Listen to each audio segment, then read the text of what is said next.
La marche selon l'Esprit. La marche selon l'Esprit Saint, pour mieux préciser, pour qu'il n'y ait pas confusion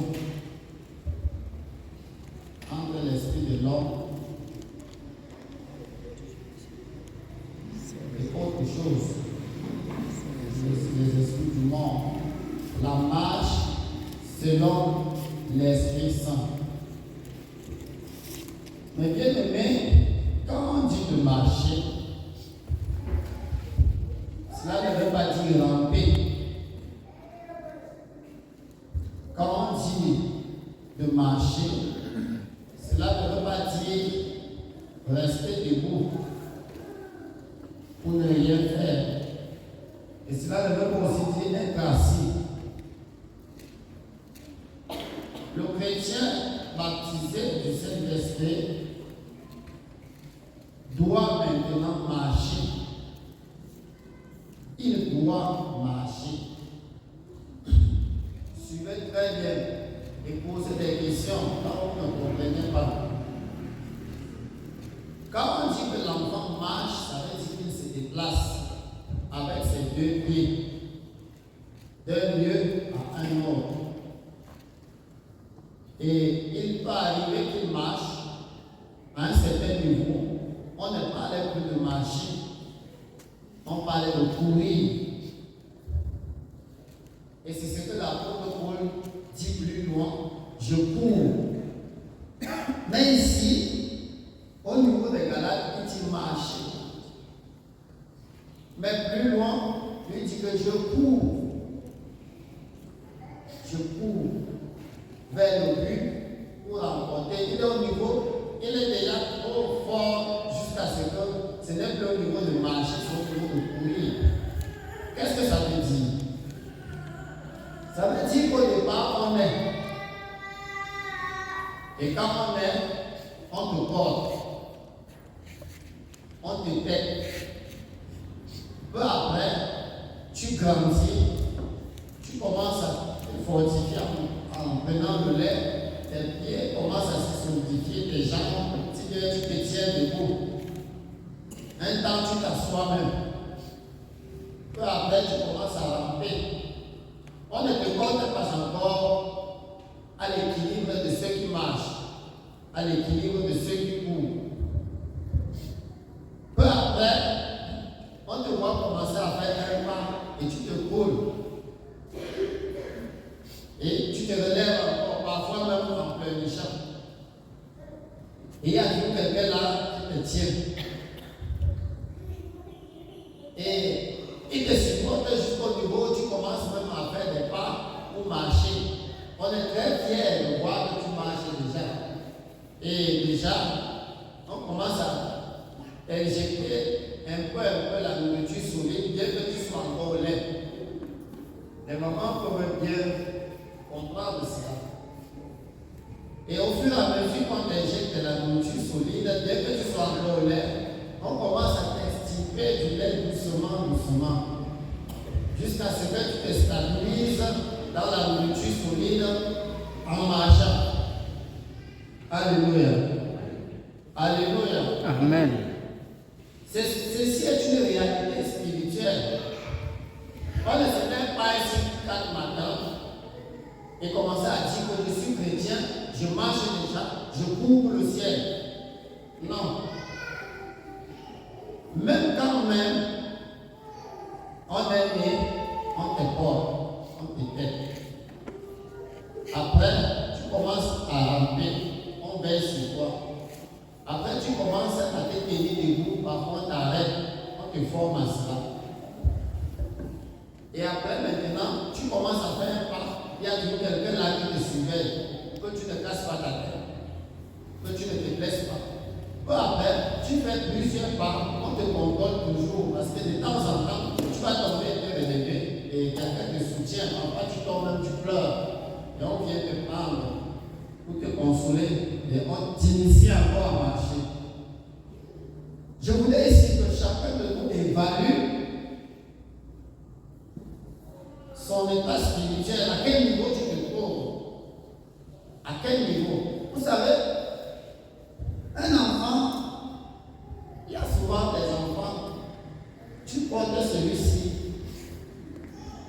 comme il est là, je peux le porter. Alléluia. Voici le petit signe.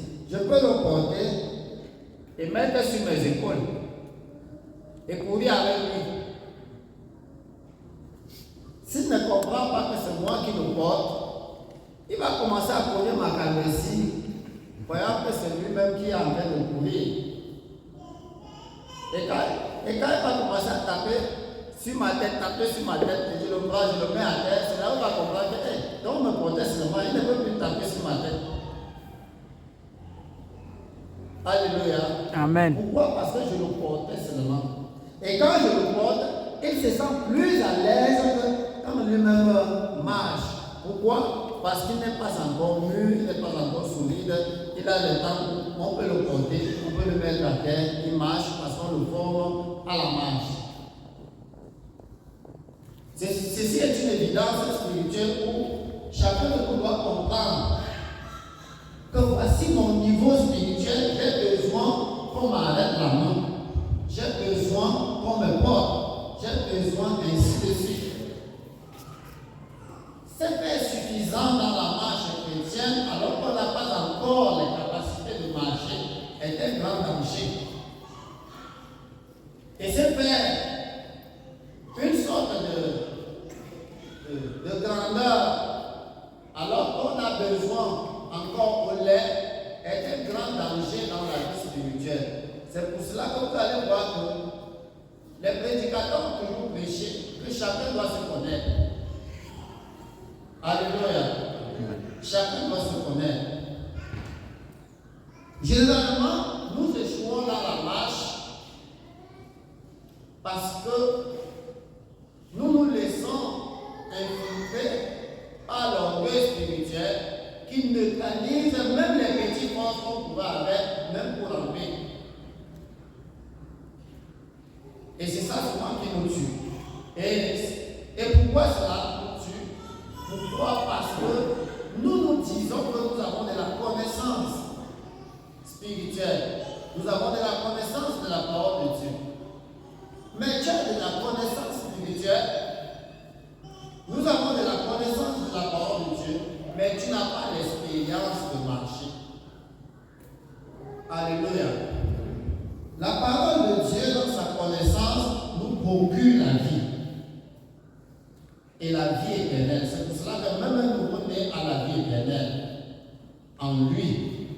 C'est-à-dire même un nouveau qui vient de croire, qui accepte l'évangile, la vie de Christ entre en lui.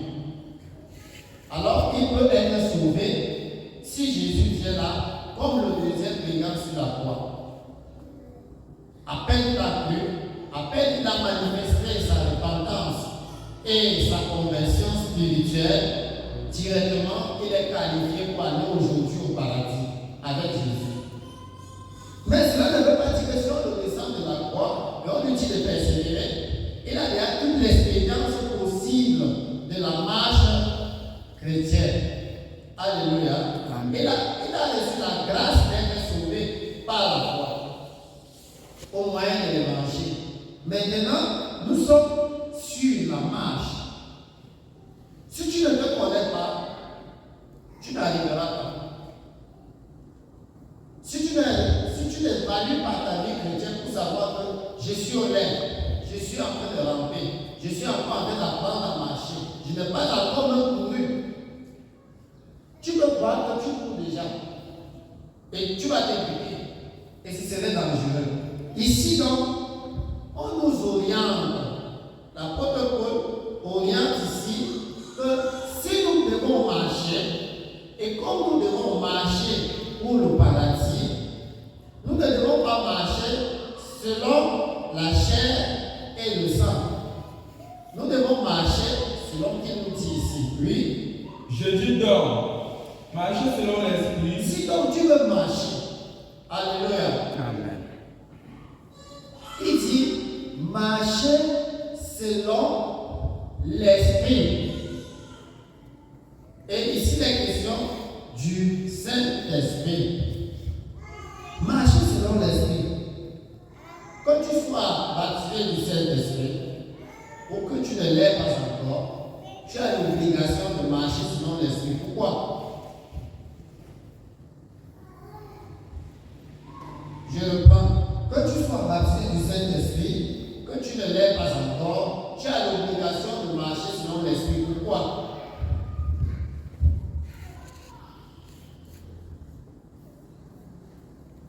J'ai peur que vous ayez en train de préparer la maison.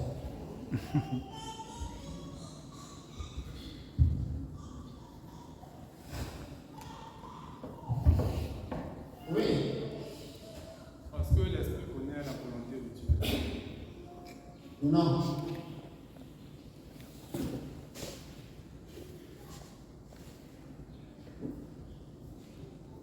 Que tu sois baptisé déjà du Saint-Esprit, que tu ne l'aies pas, nous avons tous l'obligation de marcher selon l'Esprit. Pourquoi?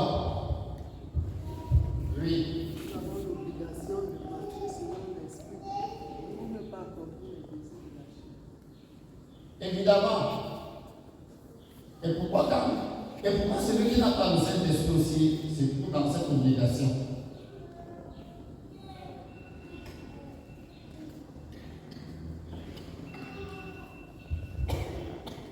Oui.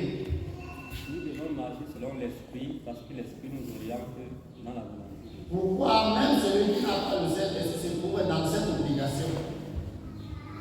Oui. Parce qu'on a prévu.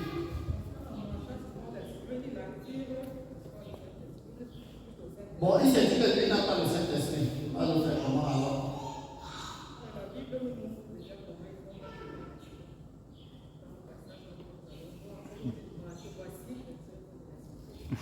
Alléluia. Amen. Parce que l'Esprit a déjà enseigné, même à ceux qui ont été baptisés du Saint-Esprit ou pas. Nous avons tous l'enseignement de l'Esprit Saint qui nous oriente comment nous devons faire. En marchant selon cet enseignement que le Saint-Esprit donne dans l'Église, tu t'attires en toi le Saint-Esprit. Ça veut dire que tu sois baptisé du Saint-Esprit ou pas, tu as l'obligation. D'ailleurs, qui t'a convaincu de péché? Toi n'ayant pas le Saint-Esprit, qui t'a convaincu du péché? C'est le Saint-Esprit. C'est lui qui convainc du péché, du jugement et de la justice. C'est pour cela que dès que tu écoutes l'évangile, je vous dis vrai, si comme vous êtes assis là, ou assis là, si le Saint-Esprit ne vous convainc pas de la réalité de cette parole, vous ne croirez pas. Vous rentrez vite. Si le Saint-Esprit n'avait pas touché chacun de nous, personne ne serait dans la foi. Ça veut donc dire que l'Esprit nous enseigne d'une manière d'une autre. Et nous devons suivre. La seule chose qui revient à celui qui n'est pas baptisé du Saint-Esprit, comme celui qui est baptisé du Saint-Esprit se croit, c'est dans Ésaïe chapitre 1, 19. Il dit, si vous avez la bonne volonté et si vous êtes docile, vous mangerez les meilleures productions du pays. Si vous avez, celui qui n'a pas le Saint-Esprit a la bonne volonté et est facile à obéir, à être guidé par l'Esprit, par l'enseignement de l'Esprit ou par la dictée du Saint-Esprit en soi, il dit, les meilleures productions du pays, tu vas manger cela.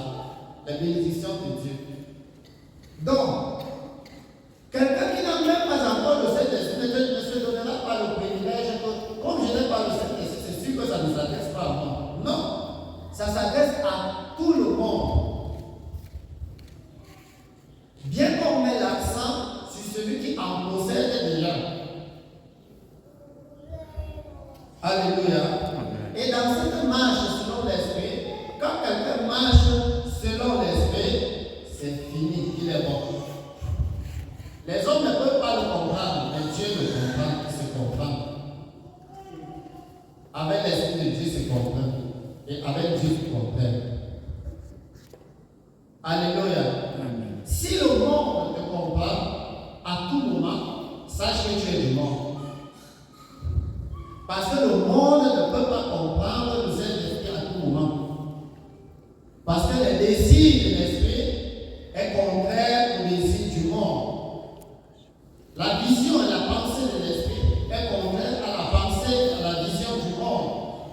C'est pour ça que nous, les chrétiens, qui ont accepté Christ et qui ont opté le paradis, nous avons l'obligation d'être attentifs à la voix du Saint-Esprit. Parce que nous devons marcher comme il nous oriente. Tout ce qui est écrit ici, beaucoup de choses sont dictées par le Saint-Esprit. Et ça nous engage donc à marcher selon l'Esprit. Et c'est en marchant donc selon l'Esprit qu'on peut croiser les bénédictions de Dieu. Alléluia. Et notre vie maintenant peut changer. Donc c'est très facile de voir un chrétien charnel et un chrétien spirituel. Par là. Il dit, et vous n'accomplirez pas les désirs de la chair. Vous n'accomplirez pas les désirs de la chair. Quand on marche selon l'esprit. Oui.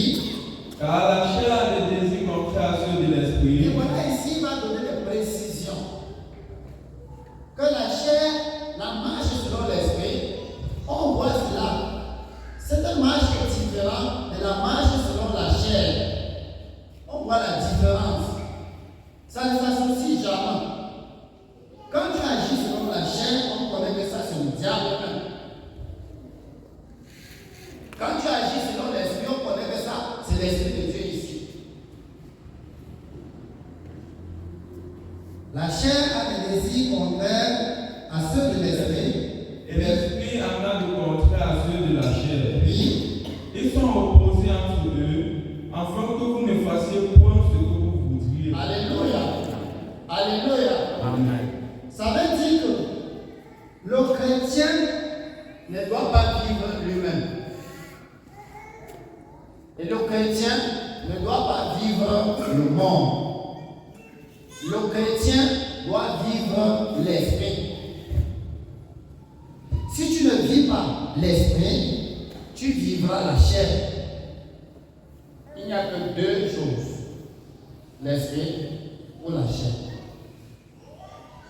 Soit tu marches selon l'esprit et Dieu te bénit dans ton parcours et exauce tes prières, soit tu marches selon la chair et Dieu te prive de sa grâce. Et le ciel se ferme.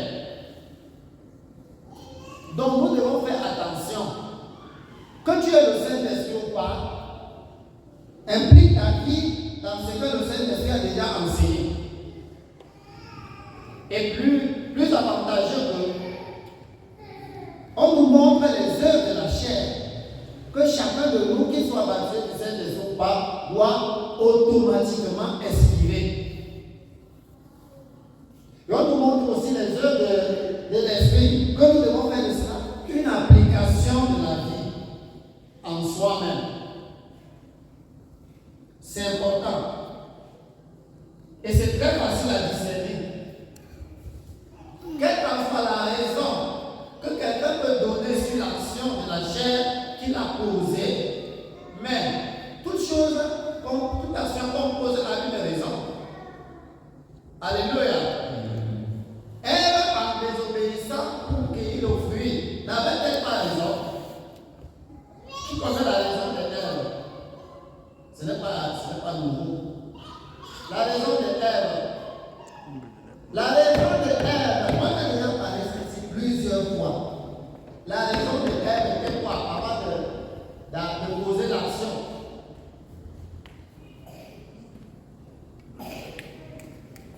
Maflo, la raison de Ève était quoi?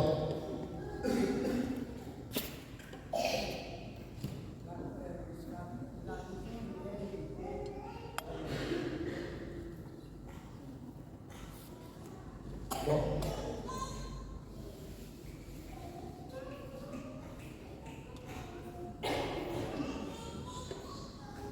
La raison de Ève. Hein? Non, la raison de Ève cueillir le fruit et désobéir à l'esprit était quoi? Oui.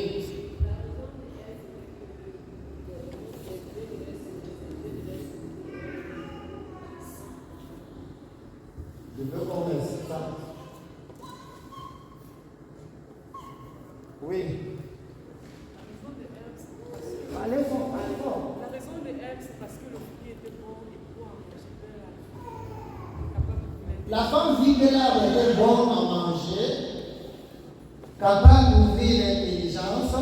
Comment? C'est une raison, non?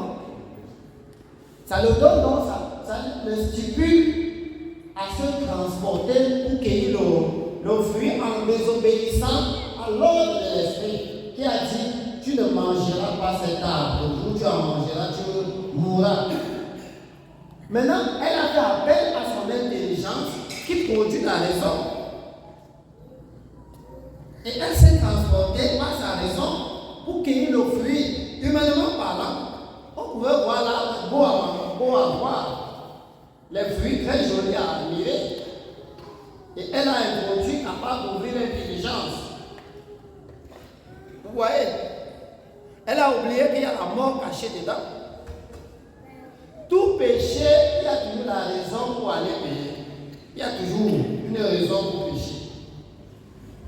Un autre va te dire, c'est parce que de la jeunesse, je ne peux même plus supporter. Et là, vous le voyez, c'est une raison. Mais cette raison ne veut pas dire que ça implique la justice de l'esprit. Alléluia. Quand quelqu'un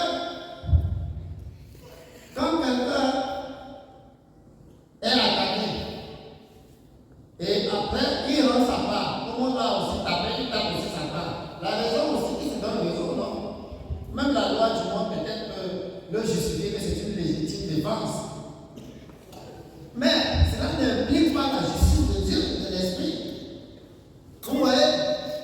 Vous voyez que tout ce que quelqu'un peut faire selon la chair, il y a une raison. Il y a une cause. Il y a un appui. Comme aussi, pour l'esprit, il y a aussi. Et comme l'esprit vient de Dieu, ce qui vient de Dieu est juste. Et selon Dieu, et transporte l'homme pour la vie éternelle. Alors que ce qui vient de la chair, pour elle, c'était la nourriture, non? C'est toujours la chair. Alléluia. Quelqu'un m'a dit que non, je ne gêne pas vendredi parce que j'ai trop travaillé dans la journée. Vraiment, il y a trop de travail dans la journée. Je ne peux pas. Aujourd'hui, c'est lundi, c'est très bien. Que Dieu me comprenne quand même, c'est une raison. On n'est pas jamais prié. Et d'une manière ou d'une autre, chacun a toujours une raison pour désobéir à l'esprit. Et ce qui est un danger pour l'être humain, parce que la plupart des humains, jusqu'au monde chrétien, trouvent toujours des alibis pour désobéir à l'esprit. Et c'est ce que nous ne devons pas faire. C'est ça qui dit que ne marchons pas selon la chair. Oui. Si vous êtes conduit par l'esprit, vous n'êtes point sous la loi. C'est quand on écoute la dictée de l'esprit et on suit, ça veut dire que nous sommes conduits par l'esprit. Et il faut donc être donc attentif à ce que l'esprit nous dit. L'esprit ne nous dit jamais rien qui soit contraire à ce que Dieu a dit dans la Bible. L'esprit nous dit toujours ce qui est conforme à la pensée de Dieu. Et parfois même, nous révèle encore les choses profondes de Dieu. Quand nous sommes amis avec l'esprit. Que les hommes t'écoutent ou ne t'écoutent pas, peu importe, tu gagnes Dieu. Que les hommes acceptent ce que tu leur dis ou n'acceptent pas, peu importe, tu gagnes Dieu. Parce que tu marches selon l'esprit. Comme l'esprit n'est pas associé au monde, le monde ne peut pas comprendre les choses de l'esprit. C'est pour ça que si tu marches selon l'esprit, le monde, pour te comprendre, c'est difficile. Mais si tu marches selon la chair, tout le monde dira mais tu auras la multitude. C'est très facile. C'est très facile. Alléluia. C'est pour ça que le chrétien doit être très vigilant. Paul ne dit pas ça pour rien. Et Paul veut nous amener à ne pas tomber dans la confusion de la compréhension. Et ne pas confondre ce qui est de la chair et ce qui est de l'esprit. Il faut que chacun puisse discerner. Et il met donc par écrit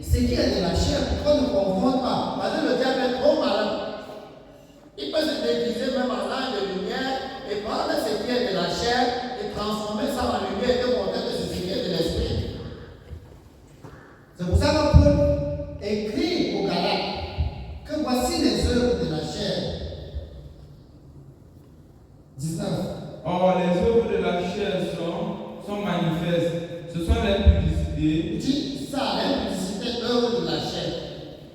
Même si tu es baptisé du Saint-Esprit, tu as été baptisé, dès qu'on voit la publicité sur toi, c'est que tu as abandonné l'esprit. Oui? L'impureté, la dissolution, Oui. la libération, la magie, les inimitiés, Alors, les erreurs. Paul cite certains éléments de marche selon la chair pour nous illustrer ce qui identifie quelqu'un qui marche selon la chair, qui n'est pas en ligne pour le paradis. Donc, inutile de t'embrouiller encore. Entre dans la Bible et tu verras les œuvres de la chair et tu sauras que celui-ci est charnel. Et que sa sagesse est diabolique. Et tu entres aussi dans les Saintes Écritures, tu verras ce qui identifie quelqu'un qui marche selon l'esprit, et tu sauras que sa sagesse est divine. Ça vient d'en haut. C'est là que nous pouvons examiner nos vies pour voir est-ce que je suis dans la foi, est-ce que je marche pour la vie éternelle. Alléluia. Et c'est très important de maîtriser ça. Parce que nous sommes dans un monde où le diable blanchit tout. Mais nous devons examiner nous par la Bible. Oui. Les querelles, les jalousies. Il dit, on trouve la magie, Les inimitiés, les querelles, les jalousies. On se querelle, c'est la chair. Inimitié, on trouve une assemblée comme cela, l'autre voit l'autre avec ouvert, l'autre voit l'autre avec ouvert. C'est le Saint-Esprit. Tu donnes le coup de poing dans l'œil droit, lui te dose dans l'œil gauche. Ça fait mal, non? Qui est le vainqueur pour le ciel? Alléluia. Amen. Qui est le vainqueur pour le ciel? Il y a quelqu'un là pour le ciel? Personne. C'est la jungle du diable. Même dans le monde, on fait ça, non? Tu me bottes, je te botte. Tu me sabotes, je te sabote. Tu parles mal de moi, je parle mal aussi de toi. Ça fait mal, lui. Tu m'insultes, je t'insulte. C'est ça les œuvres de la chair. Comme tu m'as fait, je te fais aussi. Ah, peut-être tu vas aller chercher la parole de Dieu qui dit dans verset 15, il te sera fait comme tu as fait pour soutenir la marche de la chair. Même le diable a fait cela à l'égard de Jésus.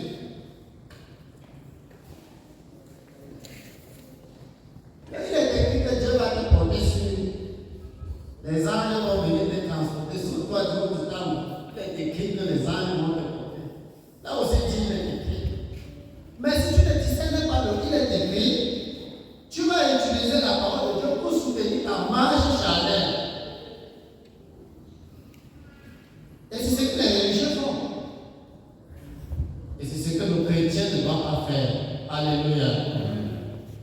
Le chrétien doit marcher selon l'esprit. Il dit oui. Les animosités, Les animosités. les disputes, Il y a parfois tu touches mal. Il y a des personnes comme ça. Ça dit, vous êtes tranquille, tranquille. Maintenant, tu le salues seulement. Tu te demandes que ça a commencé comment? Vous voyez la mentalité animale. Il faut éviter cela. Alléluia. Ce n'est pas quand on agit de la sorte, c'est la chair. Oui. les divisions, Nous sommes ici sur la marche ici selon la chair. On a révélé les actions qui montrent que ça c'est charnel et diabolique. Oui, les divisions, les divisions, les sectes, les sectes, les petits groupuscules de guerre, c'est diabolique. Les divisions, c'est diabolique. Voyez-vous, la marche selon la chair, c'est ça, ça crée cela. Oui, l'envie. Ton frère, dès qu'on dit, frère, non, alléluia, je vais rendre gloire à Dieu. Avec les témoignages à toi maintenant. On ne va plus l'expliquer dans l'assemblée si avec les témoignages. C'est l'esprit qui t'a dit de faire ça. Alléluia. Amen. C'est le Saint-Esprit qui t'a dit de faire ça. Dès que tu dis, je vais rendre gloire à Dieu, vraiment, je prends l'exemple de. J'étais malade, le Seigneur m'a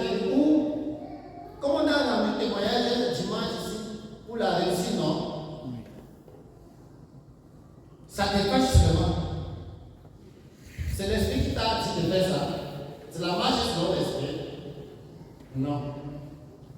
La marche selon l'esprit, l'esprit se réjouit du bonheur d'autrui. Alléluia. Ça dit, si Dieu bénit mon frère, je me réjouis. Si Dieu accorde une promotion à ma soeur, je suis content, je rends gloire à Dieu. C'est pour ça là. C'est même pour cela. Pour que je rende gloire à Dieu, que Dieu a béni mon frère, Dieu a béni ma soeur. Alléluia. Mais quand ce n'est pas comme cela, quand c'est le contraire, non, ce n'est pas bon. Oui. L'ivrognerie. L'ivrognerie, ceux qui partent boire là. Mais tiens, alléluia. Il y a quelqu'un qui boit encore ici. Ne te cache pas quand même. Tu as la vérité à Dieu. Même à l'église. Même à l'église, tu as même que je bois même un peu, c'est moi, je goûte un peu. Bon, supposons que, entre guillemets, supposons que tu goûtes seulement. Non, c'est que tu ne bois pas, tu goûtes seulement un peu, seulement. Pour ne pas exagérer. Hein? C'est le seul. Parce que la Bible dit qu'il n'est pas bon au roi de boire le vin, au prince de mêler des milieux forts, de peur qu'en buvant, il oublie la loi. En buvant, attendez, alléluia. Amen. Voyez un peu, vous allez voir que le fruit de l'ivrognerie, ce n'est pas le seul de ce que vous expliquez. Quand quelqu'un a bu, il goûte un peu. Le cœur lui dit bois encore. Il boit encore un peu. Ça lui dit non, tu n'as pas encore bien goûté, goûte encore un peu. Et après, il commence à. Il dit goûte, ça ne suffit pas. Finis même le reste là. Ce n'est même plus beaucoup. Finis tout ça. Il prend tout ça et il met. Après, il veut se lever. Il s'assoit encore. Il veut se lever. Il s'assoit encore. En s'asseyant encore, la chaise veut se renverser. Il se solidifie encore en dansant. Il commence une danse là qui lui-même ne connaît pas la musique. Et après, il se pose, il se lève. En se levant, ça tombe bien. En se levant, il veut même glisser, il veut même tomber, il se solidifie un peu. Après, il commence à faire une marche. On ne connaît pas, c'est l'esprit. Alléluia. C'est l'esprit qui est bon. L'esprit utilise l'homme comme ça. Le Saint-Esprit ne l'utilise pas. La marche selon l'esprit. Le Saint-Esprit rend l'homme plein de noblesse, plein de dignité, plein d'honneur. La marche selon l'esprit ne l'utilise pas l'homme jusqu'à. Tu te retrouves au caniveau ou même à la maison en train de tabasser ta femme, en train de tabasser tes enfants. La marche de l'esprit ne t'amène pas là-bas. Donc pour voir que même l'ivrognerie là, c'est du diable, il faut seulement voir la manifestation de l'ivrognerie pour voir que ça, c'est la chair et c'est le diable. Donc on n'a plus besoin de te dire que le fait que tu entres sur ça n'est pas bon. Comment tu peux déjà réaliser? Alléluia. Amen. Voyez-vous? Donc, il dit encore quoi? L'ivrognerie quoi encore? Les excès d'état. Les excès d'état. Le Saint-Esprit ne peut pas pousser quelqu'un à manger jusqu'à ce que la nourriture vienne caler ici, au niveau de la gorge. Jusqu'à tu n'arrives pas à dormir le ventre. Quand tu touches le ventre, tu te couches comme ça fait mal. Tu touches comme ça fait mal. Tu laisses comme ça fait mal. Tu te tiens debout, ça fait mal. Tu t'assois, ça fait mal. Il n'y a pas un Saint-Esprit qui veut pousser quelqu'un à faire ça. Il n'y a que la chair, la marche selon la chair qui peut faire ça. Les excès de table. Alléluia. Pour l'esprit, il faut être sobre. Oui. Et les choses semblables. Et d'autres choses encore. Donc, pour voir si tu es dans la marche pour le paradis, regarde seulement les œuvres de la chair et vois si tu as. Est-ce que je fais ma vie ressemble aux œuvres de la chair? Et maintenant, tu quittes là-bas, tu vois les œuvres de l'esprit comme nous allons voir tout à l'heure. Donc, ne nous trompons plus. Si nous sommes chrétiens, nous sommes chrétiens par l'esprit, par la marche de l'esprit. Et c'est important. Alléluia. Quand tu n'as même pas encore le Saint-Esprit, tu peux seulement regarder si tu fais comme la Bible te demande. C'est le Saint-Esprit qui a enseigné dans la Bible. Je vous dis d'avance, comme je l'ai déjà dit. Alléluia. Amen. Comprenez le blocage de Paul. Il est très sérieux là-dedans et très radical, très catégorique. Je vous dis d'avance, comme je l'ai déjà dit, Que ceux qui commettent de telles choses, ceux qui commettent de telles choses, c'est-à-dire ceux qui posent des actions pareilles, mériteront ceux qui point vivent ainsi, ceux qui se comportent de la sorte, mériteront le royaume de Dieu. le royaume de Dieu. Mériteront point. Maintenant, passons au jugement de Dieu. Dieu va-t-il traverser cette parole de l'esprit pour justifier celui qui marche selon la chair parce qu'il est trop amour? Hein? Alléluia. Amen. Il dit que ceux qui agissent ainsi, qui commettent de telles choses, n'hériteront point le royaume de Dieu. Maintenant, nous entrons au tribunal de Dieu et nous regardons face à Dieu. Il doit donc juger ceux qui commettent de telles choses. Et parce qu'il est le Dieu d'amour, il va traverser cette parole qui dit n'hériteront point le royaume de Dieu pour avoir quand même pitié de ceux qui marchent selon la chair. Non. C'est possible? Non. Et pourquoi ce n'est pas possible? Parce que Dieu veille sur sa parole pour l'accomplir. Donc mettons du sérieux dans notre marche chrétienne et que ça soit vraiment la marche de l'esprit. C'est important, c'est obligatoire. On n'a pas besoin de supplier là-dedans. Paul ne supplie pas. Il est tellement catégorique. Et c'est de cette manière que nous devons être rigoureux dans notre vie chrétienne. Alléluia. Amen. Oui. Mais le fruit de l'esprit, Maintenant, nous allons du côté du ciel. Alléluia. Amen. Le côté de l'esprit. Il dit le fruit de l'esprit. Comme nous devons marcher selon l'esprit, voilà son fruit. Oui. c'est l'amour. L'amour. Alléluia. Amen. Qui est le patron, le maître de l'amour? Qui est le patron et le maître de l'amour? Oui. Qui est l'identité de l'amour? Hein? C'est toujours Dieu, non? Qui nous a appris l'amour?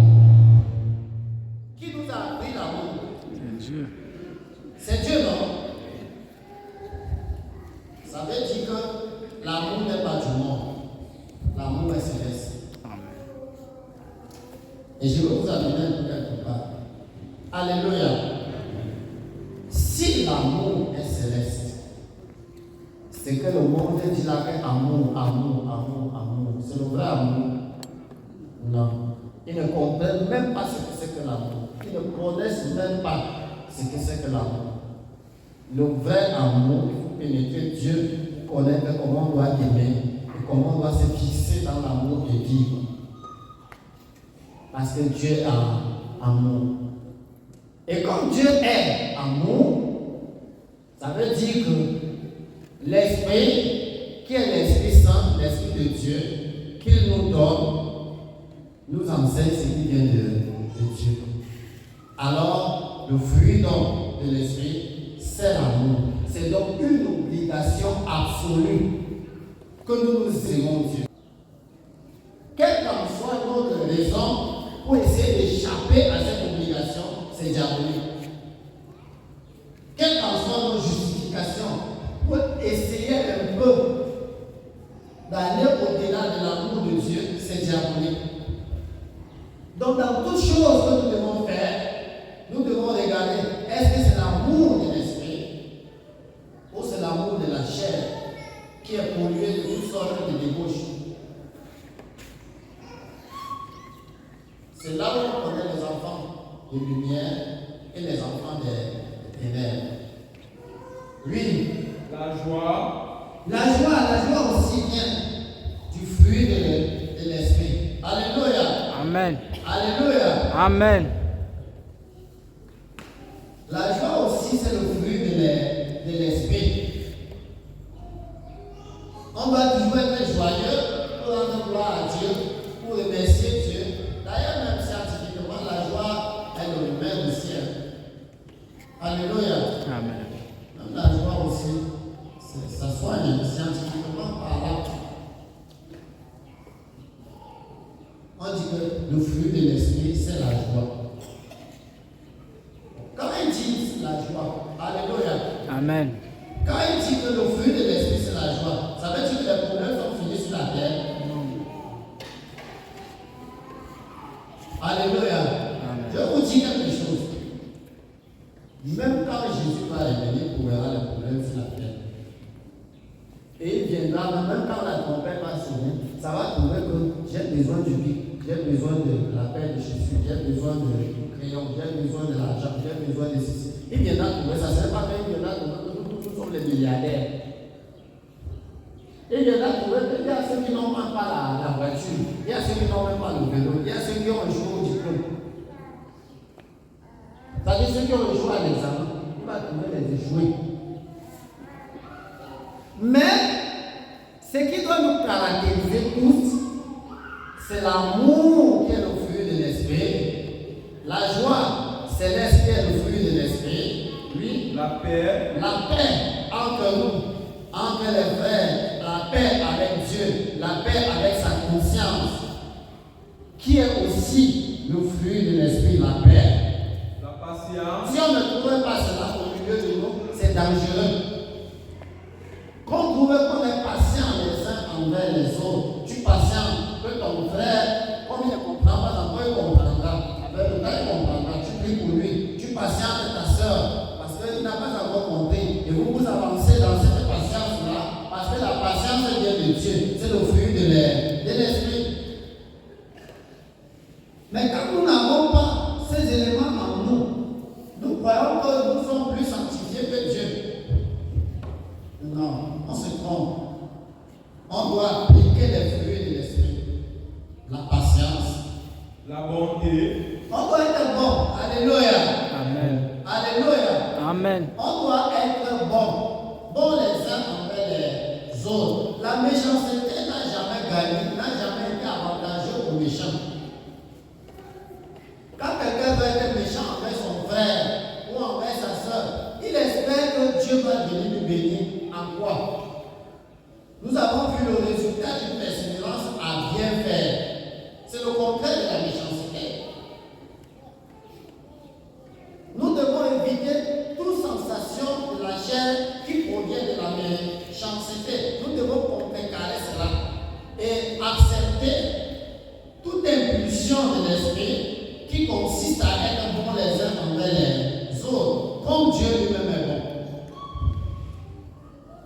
C'est ça donc marcher selon l'esprit. On doit être bon. Oui. la bénignité, On doit être. La bénignité vient de Bénin. Bénin qui veut dire doux, bienveillant. Alléluia. Bénin veut dire doux, bienveillant, très favorable, à toujours bien faire. Ce n'est pas trop loin de la vertu. Et il faut que ça soit en nous. Il faut que ça soit en nous. C'est ça marcher selon l'esprit. Dit la bénignité. la fidélité, On doit pouvoir qu'on est fixe pour être dans ce qu'on a dit qu'on aime. On aime ses frères. On est patient. On doit être fidèle à la patience. On doit être fidèle dans la bonté. On doit être fidèle à être plein de vérité. Oui. la douceur, Même venir à l'église en retard, ce n'est pas la fidélité. Ce n'est pas la fidélité. N'est pas suivre son programme spirituel, ce n'est pas la fidélité. On doit être fidèle. Si nous voulons marcher selon l'esprit, soyons cultivons cela. Développons ces fruits, faisons la démonstration du fruit de l'esprit qu'on appelle la fidélité. Oui. la tempérance, Qu'on trouve qu'on n'est pas violent,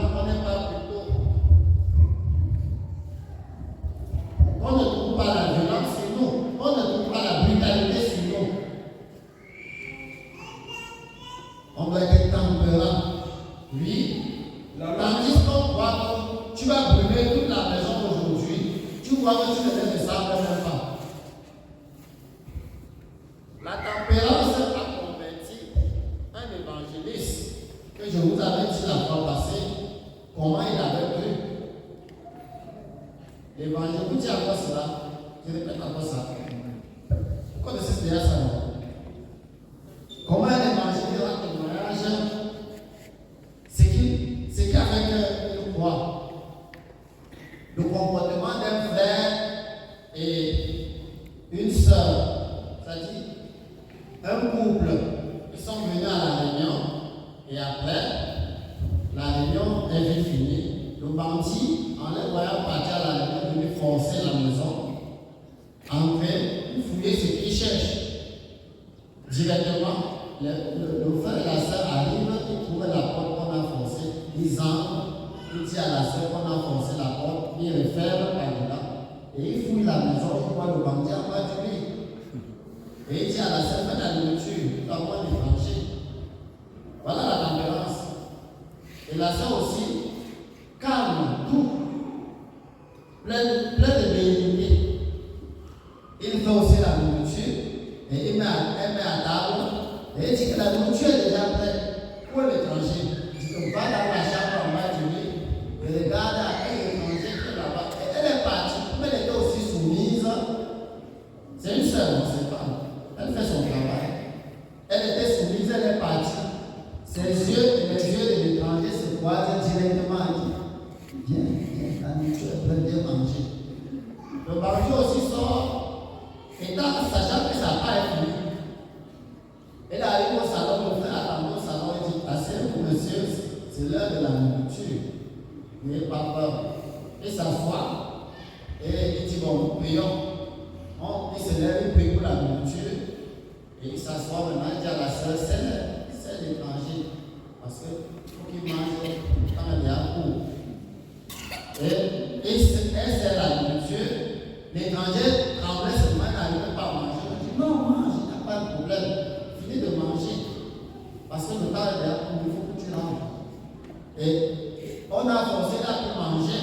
Et quand il finit de manger, le grand niveau même de la tempérance est arrivé maintenant, où le frère demande au bandit, choisis tout ce que tu veux ici dans la maison, partout, même dans la chambre. On va t'aider à emballer pour que tu ailles avec. C'est là où la tempérance va achever. Alléluia. Il n'a jamais vu des personnes comme ça. Il est tombé à terre, commencé à pleurer. Le mal, le bien avec lui, le mal. Il a pleuré, demandé pardon. Il a accepté Jésus la même nuit. Il est devenu évangéliste. Et il dit, pendant l'évangélisation, comment il a cru. Nos violences que nous faisons, nos brutalités que nous faisons, que nos fruits de la chair, c'est diabolique. Ça ne peut pas convertir même un païen. Même un frère qui chantait la côté de quoi à l'église, ça ne peut pas le convertir. Plutôt,